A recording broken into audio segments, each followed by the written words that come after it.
नमस्कार मित्रों, मेरा नाम है अर्जुन और एक बार फिर से आप सभी का इस पहाड़ी घोड़े चैनल पे स्वागत है फ्रॉम दी देवभूमि उत्तराखंड। जी हाँ मित्रों, सुबह के कुछ 11 साढ़े 11 हो रहे हैं और धूप चढ़ चुकी है। जी हाँ, 2 दिन भयंकर बारिश की वजह से अंदर ही अंदर सड़ चुका हूँ मैं, ठंड से तप चुका हूँ मैं। जी हाँ, ठंड से तप चुका हूँ मैं और धूप से ठंड लग रही है मुझे।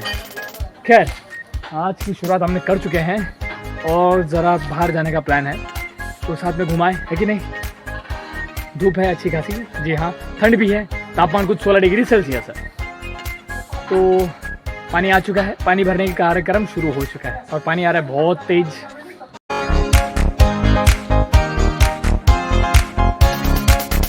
वैसे जिस जगह हमें जाना है कीर्तिनगर, यहाँ से लगभग 5 से 7 किलोमीटर की दूरी पे होगा, क्योंकि मुझे इतना डीपली नहीं पता, मैं यहाँ प्रॉपर रह के भी नहीं रहता हूँ। तो देखते हैं किस दिशा में जाना है हमें। आज लगी धूप से लग भी नहीं रहा है कि कल बारिश हुई होगी। ऐसा बारिश और ठंड, कुछ 9 डिग्री के आसपास गिरा था सुबह का तापमान। 7 डिग्री। जी हाँ, सुबह मतलब 4 से 6 की बात कर रहा हूँ, अच्छा खासा डिग्री गिरा हुआ था। तो हाँ, हमने डबल कंबल ले रखे थे। खैर, नहीं लेंगे तो यहाँ नींद आना मुश्किल हो जाएगी। तो मित्रों, सफ़र शुरू हो चुका है कीर्तिनगर के लिए, जो यहाँ से तकरीबन 5 से 7 किलोमीटर होगा, शायद ज़्यादा भी हो सकता है, जहाँ तक हमें जाना है। इस काम में कर लेते हैं, थोड़ा आपको दिखा भी लेते हैं। किसको मिलने आए थे? मम्मी यहाँ पे आई थी ना, किसी को मिलने। मम्मी बुला रही है, ज़रा चलते हैं, क्या बोलती है। प्रणाम प्रणाम। रुक जा, मैं याद कर दिया। एक दादी जी, अच्छा चाची वेगी तो दादी कुछ, अच्छा ये ताई वेगी, वो तो पुप्पू छे छन। हाँ, बड़े कंफ्यूजन थी यार, बेजाम दादी चाय नानी सब छन। तो जिस काम के लिए जाना है उतना दूर जाने की जरूरत नहीं है, सुनने में यहीं हो रहा है 1 किलोमीटर के अंदर ही, और क्या बात है। अगर ऐसा तो अच्छी बात है, यहीं कर लेते हैं।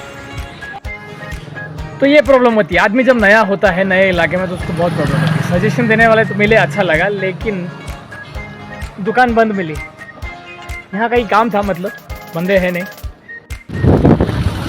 तो ऐसा होता है जब हम दूसरे की सुनते हैं, हम फंस जाते हैं। अब हम निकल पड़े कीर्तिनगर के लिए। कंफ्यूजन था पूरा, आखिरकार जाना ही पड़ेगा, क्योंकि जो मुख्य काम होता है फिंगरप्रिंट का, वो एक ही जगह पे होता है, 10 जगह नहीं होता। चलिए चलते हैं, रास्ता खुल चुका है।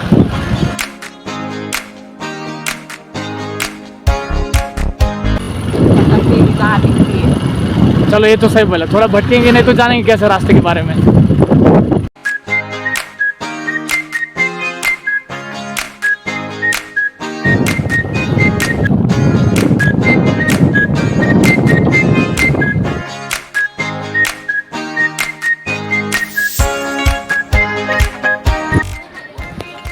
तो मित्रों, फाइनली ढूंढते ढूंढते खोजते खोजते आप पहुँचे भारत गैस के एजेंसी के सामने। जी हाँ, यहीं पे काम है। वो री ऑथेंटिकेशन ऑफ फिंगरप्रिंट होता है ना, बायोमेट्रिक स्कैनिंग, उसके लिए आजकल महिलाओं के नाम पर सब कुछ किया जा रहा है। महिलाएं फॉरवर्ड हो रही हैं, तो वैसे माता जी भी फॉरवर्ड में आ गई हैं, तो उनको भी ज़रा फिंगरप्रिंट के लिए लाए हैं, उन्हीं के नाम पर जो है कि नहीं। फिलहाल खोजते खोजते ढूंढते ढूंढते आप पहुँचे हम इस भारत गैस के एजेंसी में। जी हाँ, यहाँ काम था। आजकल सब जगह महिलाएं फॉरवर्ड हो गई है, तो जो बायोमेट्रिक स्कैनिंग होता है वो महिलाओं के नाम पर है, हमारे घर पे भी है, तो उसी तरह माता जी को यहाँ पे लाया गया है।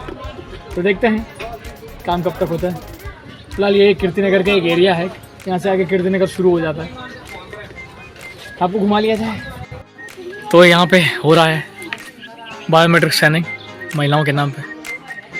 तो यहाँ पे देख रहे हैं आप, महिलाएं खड़ी हैं, एक पुरुष भी खड़ा है, एक पुरुष पीछे भी खड़ा है, मतलब इस मोबाइल के पीछे, यानी कि मैं।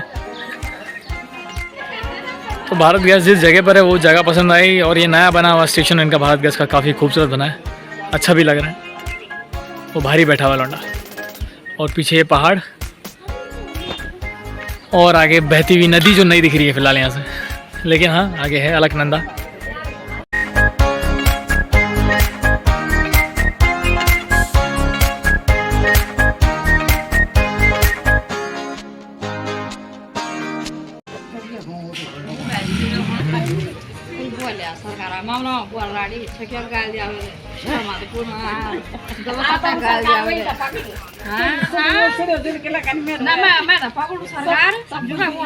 ठीक है बोली, तुम तक पकड़, मैं तक पकड़।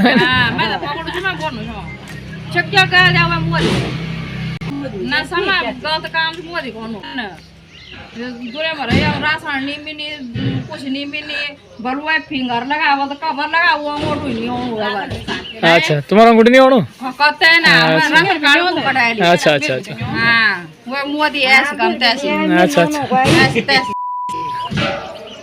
सही साण गाड़ी भाजी सरकारी स्कूल देउनु समय मोदी दे अच्छा अच्छा हां जनता के बोल छु कौन पहले हो अच्छा हैं जा हम गढ़वाली में अपन हम हिंदी में तो बात करनी सर कोई बात नहीं पहुंच जली मैं तो पहुंच जली और सीधा पहुंचा दे मेरे खबर हुए ना चलो ठीक है हां बोर्ड मांगना तो खोजन हो ना हिंदी में गबा गब हर वो दिन बहुत भयंकर हुए जानी वोट आ दिन की चलो चलो चलो चलो बोल दिया ना दे भाई तुम्हें जाने नहीं तो छोड़ ये हार तो मित्रों काम हो चुका है हमारा यहाँ पे। अब चलते हैं यहाँ से घर की ओर। जी हम भारत गैस में जो आए थे री फिंगरप्रिंट के लिए नंबर अपडेट कराने के लिए। अपडेट तो पहले से ही था लेकिन वो खाली टेस्ट करना है। छोड़ी नहीं ना पाजे ना मुंह दियो तो मैं कर दियो लो अंठाण। जो आपने अभी सुना जो महिला कुछ कह रही थी, जी हाँ जो चिड़ी हुई थी, गुस्से में थी, एग्रेसिवली जो प्रेजेंट कर रही थी अपने आप को, वो एक भारत गैस की कस्टमर थी। तो हुआ क्या जो कुछ लोगों को नहीं समझा होगा मैं आपको समझाता हूँ। बायोमेट्रिक स्कैनिंग हर किसी की प्रॉपरली नहीं हो पाती है। तो वो जो फिंगरप्रिंट होते हैं, जो थंब प्रिंट होते हैं, जो वो स्कैनर जो था वो नहीं ले पा रहा था, इनको नहीं पहचान पा रहा था। ऐसा है इन शॉर्ट। तो उस बात को लेकर बहुत गुस्सा थी। बार बार वो फिर हमारे पीएम मोदी सर को ही, फिर ऑब्वियसली कोई भी एक मेन टारगेट ही पकड़ता है। आप होते तो आप भी ऐसे ही करते हैं। तो हाँ ऐसा ही हुआ। तो बार बार मोदी सर को पूछने भी लगी थी वो हमारे प्राइम मिनिस्टर को। ऑब्वियसली कोई गुस्सा होता है तब बीच के लोग तो पकड़ में आते हैं नहीं, कौन होते हैं, क्या इशू होती है। तो उनका जो बायोमेट्रिक थंब प्रिंट था वो स्कैन नहीं हो पा रहा था स्कैनर में, तो इसलिए वो नाराज़ थी। ऐसा होता है हर किसी का, कभी कभार डायरेक्ट स्कैन नहीं हो पाता, कभी कभार जो नए बच्चे होते हैं उनका भी नहीं होता है। नए बच्चे यानी छोटे बच्चे या फिर कुछ आप कुछ ऐसा काम कर रहे हो जो काम करते करते कभी फिंगरप्रिंट्स ही घिस जाते हैं, या फिर कभी कभार जलना, हाथों का जलना, या फिर ऐसे काम करना जो ज़्यादातर महिलाएं करती हैं पहाड़ी इलाकों में, क्षेत्रों में।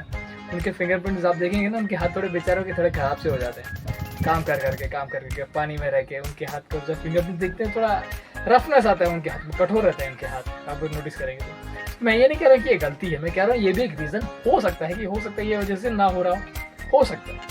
या फिर बायोमेट्रिक टेक्निकल इशूज़ भी हो सकते हैं। ये दो रीज़न मैं बताया, बाकी कुछ और हो तो अगर आप जानते हैं तो कृपया कमेंट कर दीजिएगा। बस एक यही रीज़न था।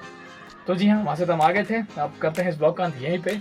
अगर आपको ये ब्लॉग आज का समझ में आ गया हो तो इसे शेयर ज़रूर कीजिएगा और कमेंट भी ज़रूर कीजिएगा आपकी क्या राय है इन सब चीज़ों को लेकर। भारत गैस को लेकर मैं पहले भी बोल चुका हूँ, इस इलाके में, इस गाँव में, इस क्षेत्र में डिलीवरी को लेकर भी मैं बता चुका हूँ कि ये यहाँ तक डिलीवरी ठीक से नहीं करते हैं। 4 लोग होते हैं गाड़ी में बैठे हुए, ड्राइवर इंक्लूडिंग। चलो मान लिया अगर ड्राइवर हिल नहीं सकता तो बाकी के 3 लोगों का क्या काम होता है? घर तक डिलीवरी पहुंचाना। घर तक होम डिलीवरी सर्विस है ना, भारत गैस ने कहा है, लिखा है, मैंने आपको बताया भी था पहले भी, वो नहीं करता। जी हाँ बहुत से लोग नाराज़ हैं। मैं इस बात को लेकर थोड़ा ऑफेंड हूँ और होना चाहिए हर कस्टमर्स को। मैंने आपको पहले बताया, आपके बुक में जो भी लिखा है वो पढ़ लीजिए, इनके नियम क्या कहते हैं, जो सुविधाएँ भारत गैस दे रहा है। खैर मित्रों ये सब चलता रहेगा, हाँ आप भी चलते ही रहेंगे, लेकिन जब तक आप जुड़ेंगे नहीं, आवाज़ उठाएंगे नहीं, तो फिर हम सब ऐसे ही दबते रहेंगे। मैं गांव वालों को भी बोल रहा हूँ और आप लोगों को भी कह रहा हूँ जो बाहर के दूर के देख रहे हैं, आपको भी सुविधा चाहिए तो मुंह तो खोलना होगा। तो मित्रों लेते हैं आपसे अब अलविदा। तब तक आप सब लोग स्वस्थ रहें, सुरक्षित रहें, खुश रहें, बने रहें इस पहाड़ी घोड़े चैनल के साथ में। नमस्कार और जय हिंद।